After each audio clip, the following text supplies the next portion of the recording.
I'm going to give one final monologue tonight on Sleepless with Steve, and it is quite possibly the most important monologue of the show. It goes a little bit beyond movies. It goes a little bit beyond box office analysis and stuff like that. It's a little bit touchy political. I'm going to try and avoid a lot of the political claptraps, if you will. But this is an important story. It needs to be covered. It's been covered extensively. But I still think a lot of these events happen so quickly that people aren't entirely sure how to respond to it, okay? So I really, really want to kind of break this down for people, put some perspective on it. What is going on with Disney and the LA Times, okay? So about a week ago, the LA Times columnist or feature writer Daniel Miller wrote a really well-written piece of journalism, okay? And it was a piece about Disney's business ties with Anaheim. And Anaheim, California, if you didn't know, that is home to Disneyland. And there was a big piece that the LA Times did. It's called, "Is Disney Paying Its Share in Anaheim?" The money battle outside the happiest place on earth. Basically, what's been going on with Anaheim is that Anaheim has a lot of issues as a city, okay? They are currently $590 million in debt to pension liabilities. The residents are angry right now. The town is always obviously busy because of the fact that it's got Disneyland. It's one of the biggest tourist attractions in the United States. The citizens are frustrated by Disney's massive dividends that aren't really reflected in the town's GDP nor tax revenue. Crime and poverty have gone up exponentially in Anaheim. So there's a lot of different things that are compounding the town's frustrations. So the piece in question, you could still read it on the LA Times. I highly recommend that you do. It's a long piece, but it's an interesting piece. It's very complete. It reminds me of something in the New York Times. It's very good. And basically Miller goes over that Disney's relationship with Anaheim has been sort of more than take not give relationship on Disney's part. Is that Disney has gotten a lot of tax breaks, incentives, subsidies, and stuff from Anaheim worth over $1 billion. And one of the main points of contention is a parking garage that Anaheim recently built. The city of Anaheim owns the parking garage. It is now used for the Walt Disneyland. It cost $108.2 million to build. Excuse me. Okay, you know how much Anaheim charges Disney a year to lease out the parking garage? $1. That's how much they charge. Spaces cost anywhere between $20 to $35. And Anaheim charges Disney $1 to lease it. That's just one of the many things, though, that residents are angry about. They feel like Disney is taking advantage of the town. Disney's dividends totaled $2.3 billion last year, billion with a B, and residents feel like they're being taken for a ride. All covered in this excellent LA Times piece. I can't even really go into a summation about it because it's just so thick, it's dense, it's necessary reading. I cannot recommend it enough. Okay. Now, obviously, this did not sit well with Disney, okay, and the CEO, Bob Iger. This did not sit well. The allegedly unfair coverage of the company's reporting about how it abuses the privileges of an expensive parking garage for those who attend Disneyland, coupled with other incentives and tax breaks, led Bob Iger to basically ban LA Times film critics from screenings, press invitations and press privileges for Disney movies. So what that means is movies like Thor Ragnarok, the upcoming Star Wars Last Jedi, any screenings done, Disney said, nope, LA Times critics, you cannot attend those. You are forbidden from getting press credentials on that. And there's a lot of problematic things with this, but the most problematic is that the film critics did not write the piece on Disney's relationships with Anaheim. The critics had nothing to do with this, okay? This was a feature story. And this is a bad look for Disney all around. Since then, I want to say that that yesterday morning on November 7th, news did come out via the New York Times that after extensive boycotts, film critics from the New York Times and the AV Club were boycotting. They said they were not going to attend any Disney movies so long that LA Times could not. Disney has lifted the boycott. They are now allowing LA Times critics to attend Disney screenings. But the fact that this even happened is shocking, is scary, and is something now that has thrust film critics into the fight to maintain a free and open press. This is the thing. Film critics for a long time, I think, kind of viewed themselves as exempt from this sort of press on, or this sort of attack on free press, this sort of censorship of media. Of course, every year we get stories about how companies blame, or company studios blame a film. We get those albums, poor sales on bad critical reception. We get those every year, okay? They're nothing new.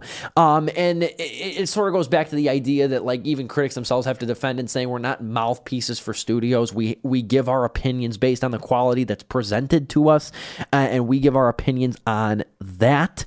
And every year we get this kind of thing. But of all the censorship kind of controversy, all the sort of attack on journalists and all the stuff that's been going on too with government and whatnot, not going to get into it. It's not the time and place for, at least on this show. This isn't the show for it.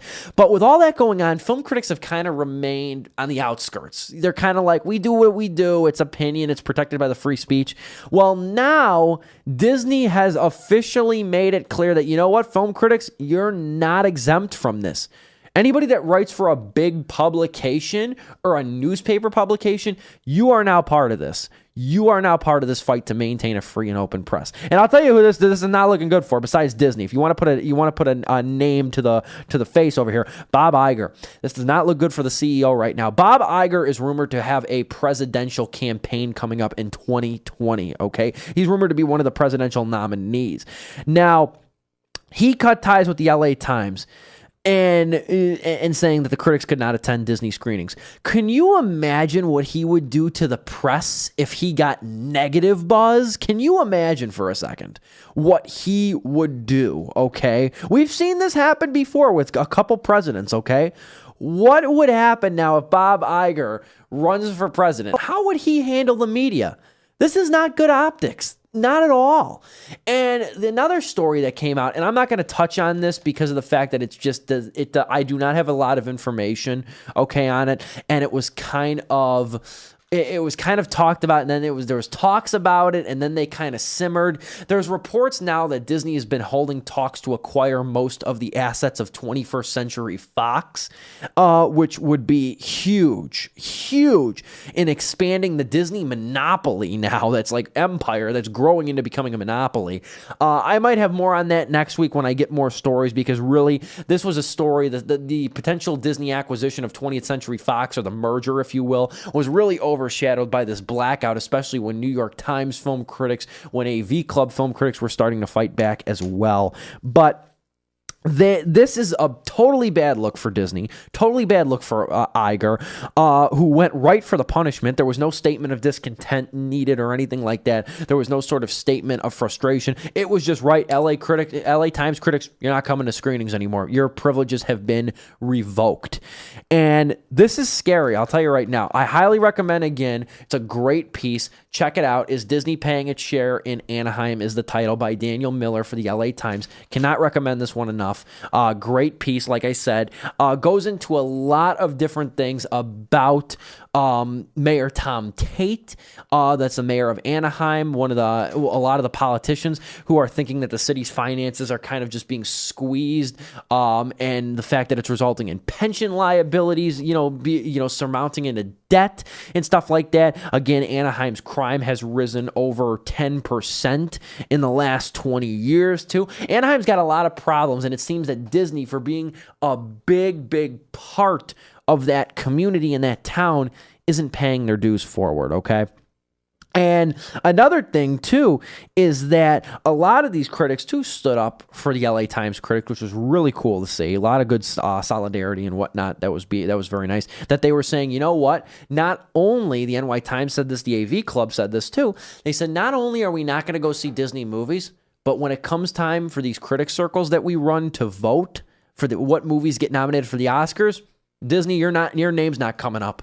And that is where you get them. I cannot be happier to see that, because not only it's one thing to say we're not going to write a review of your movie, okay, but it's another to say, you know what, we're not even going to consider you for a Golden Globe, an Oscar, nothing. We're not going to put your name down. If Walt Disney has its name on it, we're not putting the name down, nothing. That's where you get the attention, okay? Because it's not like Disney gets money from critics. Critics aren't buying film tickets or buying tickets to movies, okay? They're not getting like ticket revenue. They're getting publicity. But not only are they not getting the views on the movie, they were also at risk of not getting the awards, and that's where you hurt Disney. And it's also amazing too. David Ehrlich, film critic, brought this up of IndieWire. He brought this up too. He said the last Disney movie to get nominated for Best Picture was Toy Story 3. And then he jokingly said on Twitter, he said, using Twitter's new 280 characters, he said, you know, you think with all the money Disney makes, they'd be able to buy a couple Oscar-worthy movies, you know. But there you have it. That's kind of my statement, a little bit more of a recap than a statement on the Disney's LA Times blackout. Again, as of November 7th, it has now been lifted. But I don't think this is going away. I don't think this is one thing that's going to go away lightly. I think that this is going to linger in the minds of a lot of writers and a lot of critics. Myself being a part of a film critic circle in Chicago too definitely resonates with me. We had a big kind of a meeting, kind of a group meeting and whatnot to talk about how we were going to proceed with this. If the LA Times blackout, we actually started talking about it yesterday, and then the blackout was lifted, so it's like, okay, we really don't have to do anything actively, but we were talking about, you know, how are we going to approach this? You know what I mean? What are we going to do? Are we going to stand in solidarity with the LA Times? And we really didn't even get too far in the talks before New York Times reported that it was lifted. Again, tip of the cap to Daniel Miller. He is obviously thrust now into a big debate. He's been covering the film business for several years now. He's a young guy, big decorated journalist. Highly recommend you check out his piece on the LA Times, though. And yeah, tip of the cap to at least for Disney for acknowledging the ill of their ways. But again, I think it's something that's going to haunt the company at least for a little while. And it's going to be interesting to see if it does anything in terms of putting a damper on the awards consideration, in addition to how these talks with the 20th Century Fox are going to move forward. I will have commentary on that potentially next week if I can research a little bit more.